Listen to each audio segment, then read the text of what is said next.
Speaking of the national competition, I got to sit down with Minnesota's contestant, Tony Scherber. Let's take a look. I'm so glad to be joined today by Tony Scherber, who's representing the great state of Minnesota on the PBS National Series, The Great American Recipe.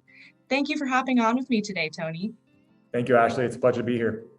Great. And can you tell us a little bit about how you got involved with the show? What drew you in? One of my friends actually DM'd me or messaged me saying like, hey, this could be a really cool opportunity for you. You should look into it. And when I looked at it, I was like, this seems really cool, but I don't know if I'm ever going to get around to it. So a couple of weeks went by and I just kind of thought and contemplated a little bit more. I was like, you know what, I'm just going to throw my name into it, see what happens. Literally a day later, I got a call from one of the producers wanting to chat a little bit more about my experience and background and my story, and had an interview with them and then didn't hear anything for like 3 months. And so I honestly forgot about it at that point, to then getting a call back saying like, hey, we want to bring you on for the show and let's chat some more about what it will look like. So really, really quick turnaround after that, but it was an amazing experience. So what was the application process like? Was it a video submission or how'd that work?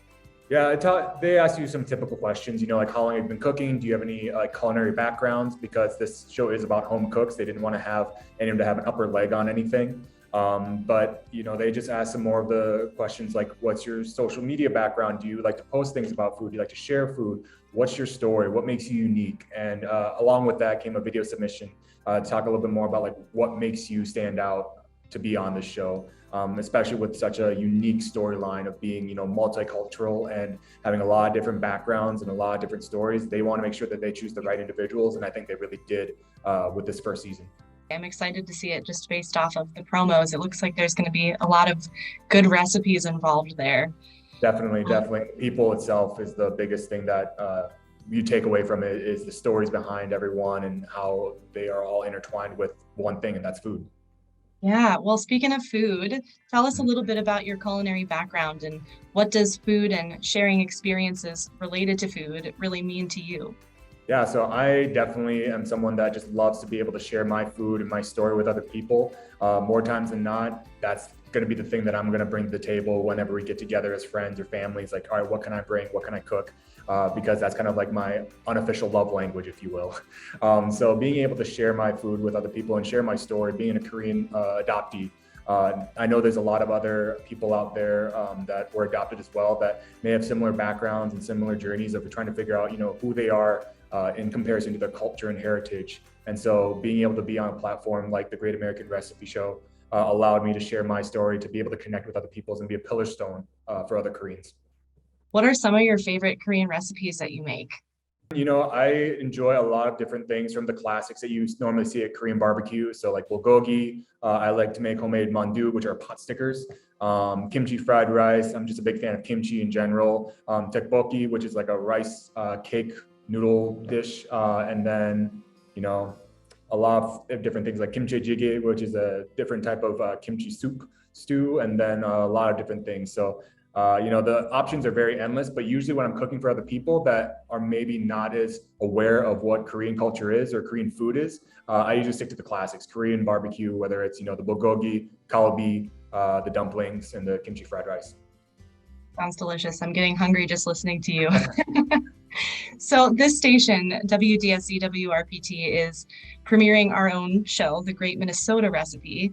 Yeah. Which is celebrating culinary diversity in the state, especially in a state that's got unique climates and growing seasons. And, you know, it's an interesting place to live. So what do you think makes Minnesota such a special place for cooks and culinary experiences? Yeah, I think you just nailed it on the head right there. Just having so many different people, immigrants, backgrounds, diversities. You know, we've got a very strong Hmong population, a Somali population, as well as, you know, the roots within Minnesota and the Midwest are very German, Scandinavian, Norwegian. So you're going to see a lot of different people with a lot of different backgrounds of immersing different cultures and blending them together like a melting pot. And so being able to have that opportunity to showcase what Minnesotans have is a really exciting opportunity. I can't wait to see more of the show.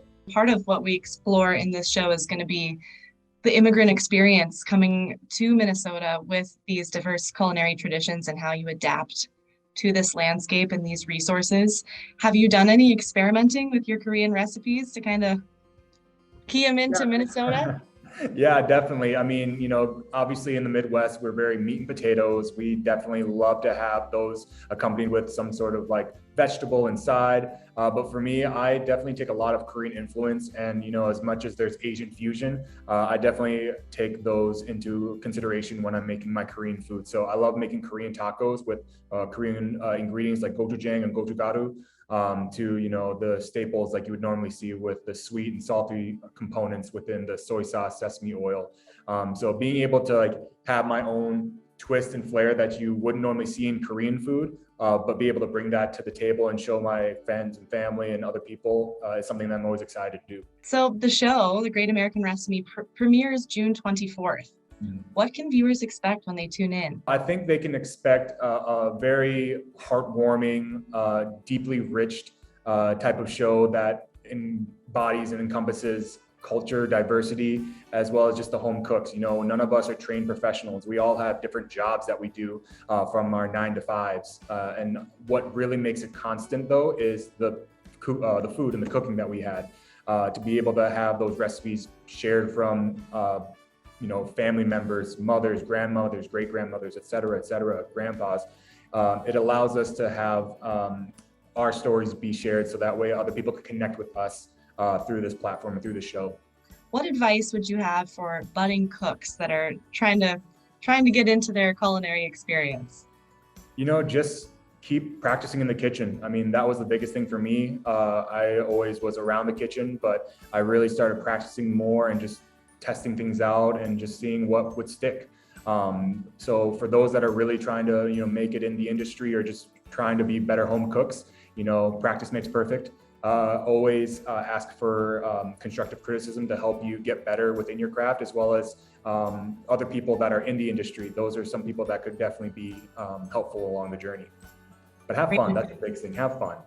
You want to make sure that you're taking this cooking as an enjoyment and it's nothing stressful. Great advice. And I'm sure there's plenty of people out there willing to taste test as you keep practicing. Definitely. The line is definitely getting longer by the minute, but it's definitely something I'm very fortunate to be able to share again, the food that I love to prepare. Well, thank you so much for talking with me today, Tony. And for our viewers, if you enjoyed this conversation today, you can see Tony compete starting June 24th on PBS North for the title of The Great American Recipe.